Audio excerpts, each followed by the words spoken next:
আসসালামু আলাইকুম সম্মানিত দর্শক, আশা করি সবাই ভালো আছেন। দেশে এবং প্রবাসে যে যেখান থেকে দেখছেন সকলের সুস্বাস্থ্য কামনা করে আজকের পর্বটি শুরু করছি। কোন ব্যক্তি তার মালিকানার অতিরিক্ত জমি যদি তার কোনো ওয়ারিশকে বা যাদেরকে হেবা করে দেয়া যায় তার কোনো ওয়ারিশকে হেবা করে দেয়, তার দলিলটি টিকবে না। তো জমির যে প্রকৃত মালিক তিনি জমিটি ফেরত পাবেন এবং জমির দখল ছেড়ে দিতে হবে। কারণ আপনার সম্পত্তির যতটুকু মালিকানা রয়েছে আপনি তার চেয়ে বেশি অন্যের নিকট বিক্রি করেন বা হেবা করেন, তাহলে আপনি যে পরিমাণ সম্পত্তির মালিক উক্ত সম্পত্তিটুকুই শুধু টিকবে, বাকি অতিরিক্ত জমি বা সম্পত্তি আপনাকে ছেড়ে দিতে হবে। এবং আপনি যদি জমি বিক্রি করে থাকেন তাহলে আপনার দলিলটি টিকবে না। তারপরে যে জমিটি ফেরত পাবেন প্রকৃত মালিক, সেটি হচ্ছে জাল দলিল তৈরি করে অন্যের জমি দখল করে যদি কেউ নিয়ে থাকে, জমির দখল ছেড়ে দিতে হবে এবং ভূমি অপরাধ প্রতিরোধ ও প্রতিকার আইন ও ভূমি ব্যবহার শর্ত গ্রহণ আইন অনুযায়ী উক্ত জমিটি প্রকৃত মালিক ফেরত পাবেন।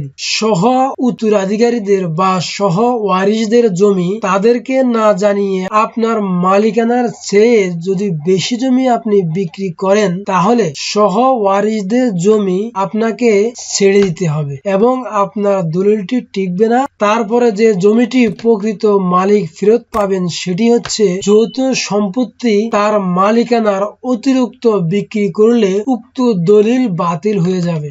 আমাদের দেশে দেখা যায় 10-15 জন 20 জন মিলে একটি জমি ক্রয় করে, বিশেষ করে ঢাকা সিটিতে এবং চট্টগ্রাম সিটি জায়গার দাম অনেক বেশি, তাই একজনের পক্ষে একটি জমি ক্রয় করা সম্ভব হয় না, তাই কয়েকজনে মিলে একটি জমি ক্রয় করে থাকে। যদি কোনো ব্যক্তি উক্ত যৌথ সম্পত্তির তার মালিকানার অতিরিক্ত জমি বিক্রি করে দেন, তাহলে উক্ত জমিটি ছেড়ে দিতে হবে এবং প্রকৃত মালিকগণ জমিটি ফেরত পাবেন। তারপরে যে জমিটি ছেড়ে দিতে হবে সেটি হচ্ছে দাগ খতিয়ান নাম্বার ও সহদ্দি ভুল হলে।